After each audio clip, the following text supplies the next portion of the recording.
ठीक है। हाँ जी सर, केंद्र सरकार के 11 साल कंप्लीट हो चुके हैं, किस तरह देखते हैं? आज सरसा जिला में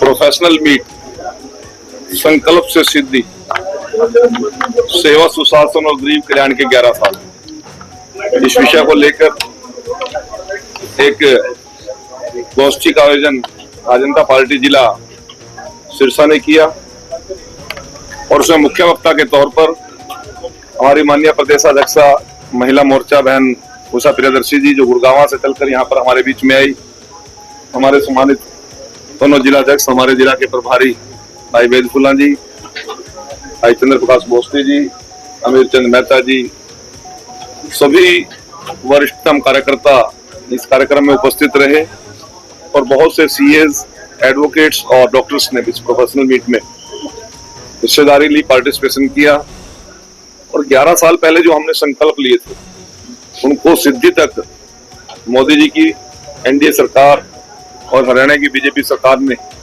पूरा करने का काम किया, परंतु वो संकल्प सिद्धि तक तब पहुंचे जब देश की मतदाता ने, देश की जनता ने हमें आशीर्वाद दिया।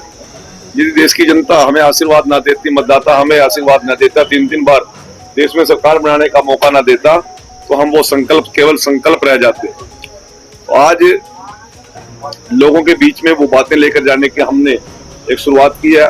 हर वर्ग के बीच में हम अपने विषय को लेकर जाएंगे। जिस वर्ग के लिए जो उत्थान के काम किए हैं, ये हमारी बात रखना 11 साल पूरे होने पर हमारी जिम्मेवारी बनती है। हमारे प्रदेश का नेतृत्व, हमारे सभी केंद्रीय मंत्री, सभी सांसद, चाहे राज्यसभा हो, लोकसभा हो, सभी हरियाणा प्रदेश के मंत्री और विधायक, हमारे संगठन के माननीय प्रदेशाध्यक्ष और हमारे माननीय मुख्यमंत्री और पूरी टीम आज हर जिला के अंदर, हर मंडल के अंदर और शक्ति के अंदर और बूथ स्तर पर संकल्प से सिद्धि के 11 साल के विषय को लेकर जा रहे हैं।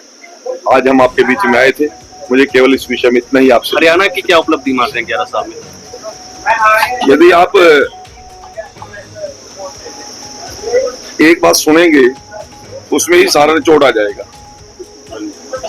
2014 से पहले और उससे पहले जो सरकारें रही, उन्होंने आम आदमी को दहशत में रखने का काम किया। बेटा शिक्षा ग्रहण कर लेगा तो उसको गारंटी नहीं थी कि मुझे रोजगार मिलेगा। उससे शिक्षा के साथ साथ माँ बाप को जमीन बेचनी पड़ती थी, जेवर बेचने पड़ते थे। आज जो भीड़ विधायकों और मंत्रियों के और मुख्यमंत्री के घरों के बाहर लगती थी, आज वो भीड़ पढ़े लिखे बच्चों की कोचिंग सेंटरों पे लगती है। और गरीब से गरीब का बेटा भी आज एचएस अधिकारी, बीडीपीओ और बड़े बड़े इंस्टीट्यूट और कॉलेज में प्रोफेसर और असिस्टेंट प्रोफेसर लगते हैं, पुलिस में अधिकारी लगते हैं, तहसीलदार और नायब तहसीलदार लगते हैं। ये सबसे बड़ी उपलब्धि है, बिना पर्ची और बिना खर्ची। ट्रांसफर एक बिजनेस था हरियाणा प्रदेश में हमारी सरकार आने से पहले, परंतु मनोहर लाल जी ने ऑनलाइन ट्रांसफर पॉलिसी लाकर कर्मचारियों को भी राहत देने का काम किया और एक ऐसे नापाक बिजनेस को समाप्ति की ओर लेकर के बड़े बड़े इंफ्रास्ट्रक्चर आज प्रदेश के अंदर बने हैं। सब कोई भी जिला आज प्रदेश का ऐसा नहीं है जिसमें हाईवेज, नेशनल हाईवेज ना टच करते हो।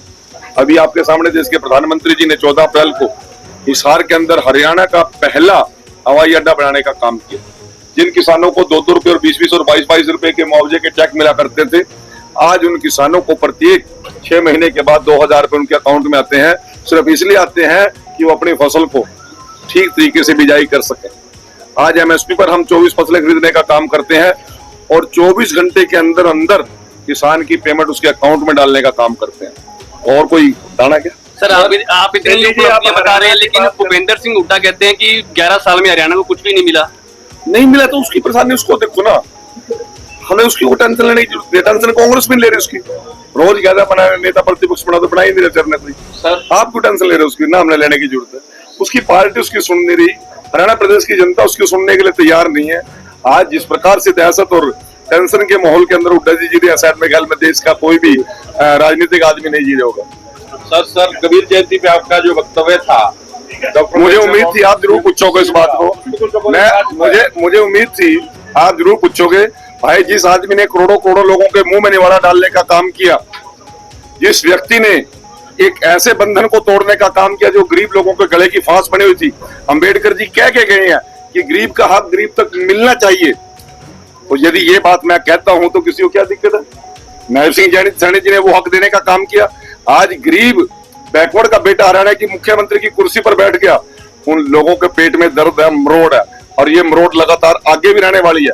29 में भी रहेगी, ये 34 में भी रहेगी और 47 तक रहेगी। सर इस सारी यूनिवर्सिटी के अंदर छात्रवृत्ति को लेकर आंदोलन चल रहा है, लाठीचार्ज हुआ है। ये विषय मुख्यमंत्री जी संज्ञान में और उसका शीघ्र ही समाधान करेंगे।